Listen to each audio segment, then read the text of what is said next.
Ito po ay ang 20 peso coin na kung saan binibili ng 10,000 ang isa. Panoorin po hanggang sa matapos ang video upang malaman po ang buong detalye kung ano po ang 20 peso coin na binibili ng 10,000 ang isa.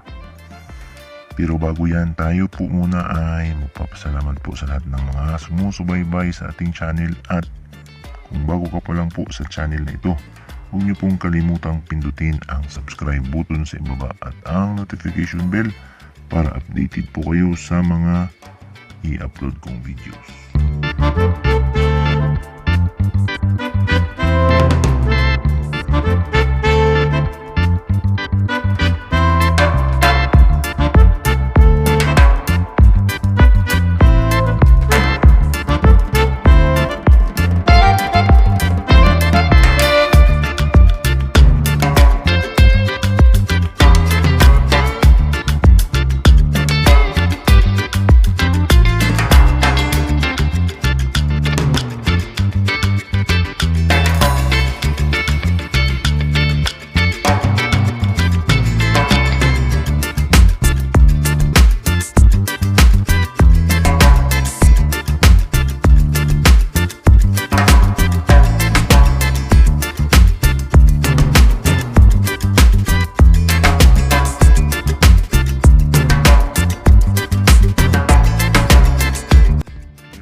Sa ating channel mga ka-treasure hunter, Luzon, Visayas, Mindanao, magandang araw po sa kanilang lahat.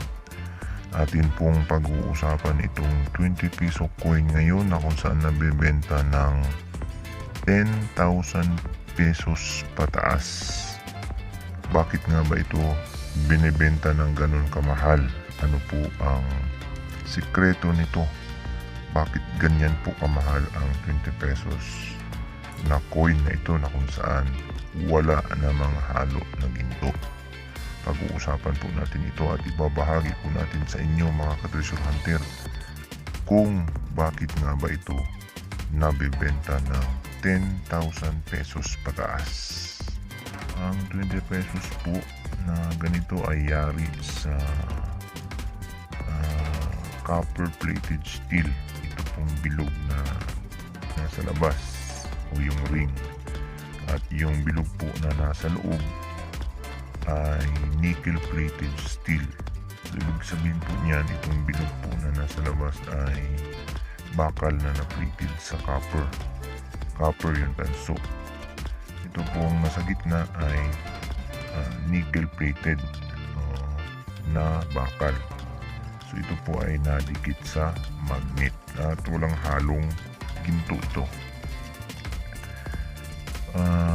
Sa nakasulat po sa kanyang baba ay mayroon po siyang Manuel L. Quezon. So ito po ay isang bayani ng Pilipinas kung hindi po ako nagkakamali. So Manuel L. Quezon, at kasalukuyan po itong ginagamit sa pamilihan. Ito po ay ibinebenta ng ating mga kababayan sa iba't ibang halaga, depende po sa pangangailangan ng mga kolektor. Ibig sabihin, kung ano po yung mga hinahanap ng kolektor na kinakailangan nila ay nagdidepende po ang presyo. Subalit, ang mga nangungulikta po ng mga ganito ay mayroon po silang tinatawag na hinahanap na binibigyan nila ng mataas na presyo. Ang tinatawag po yan na error coin. So dito po sa 20 pesos ay mayroon silang hinahanap na error. So yan po ay ating ibabahagi sa inyo kung ano po ang error coin dito sa 20 pesos na ito, na kung saan binibili ng mga kolektor na mga 20 pesos new coin na ito ng 10,000 pesos pataas. So mapapansin ninyo may sulat yan sa gilid. Yan.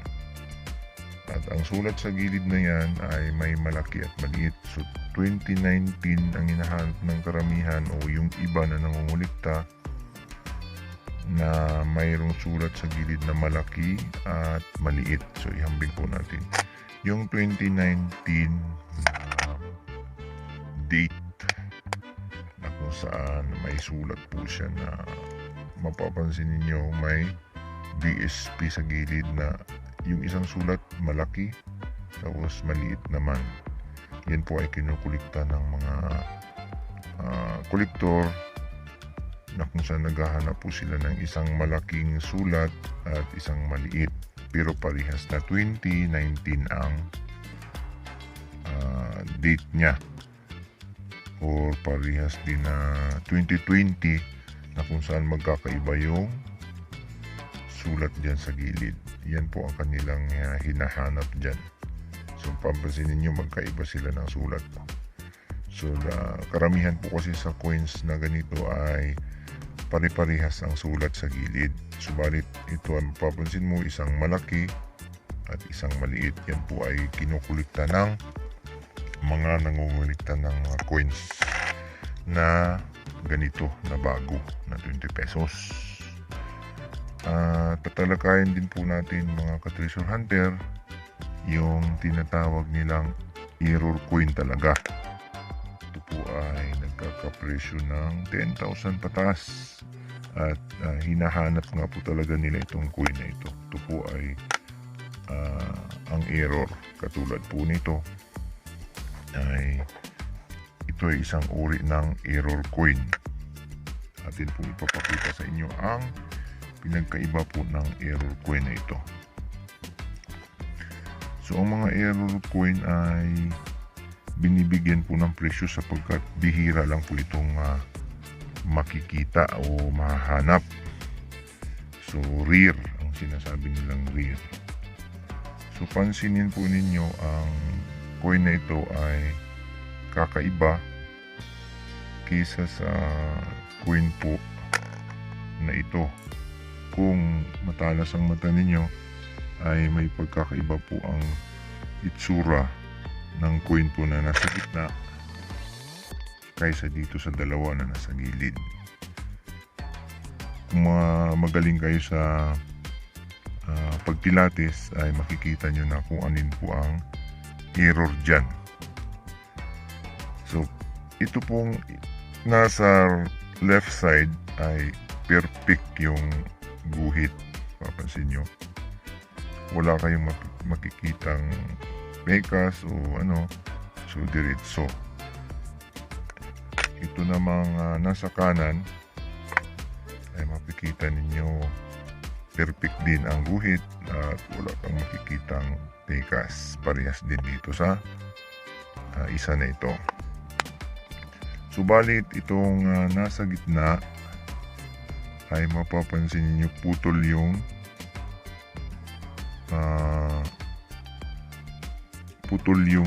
guhit sa gilid. Yan.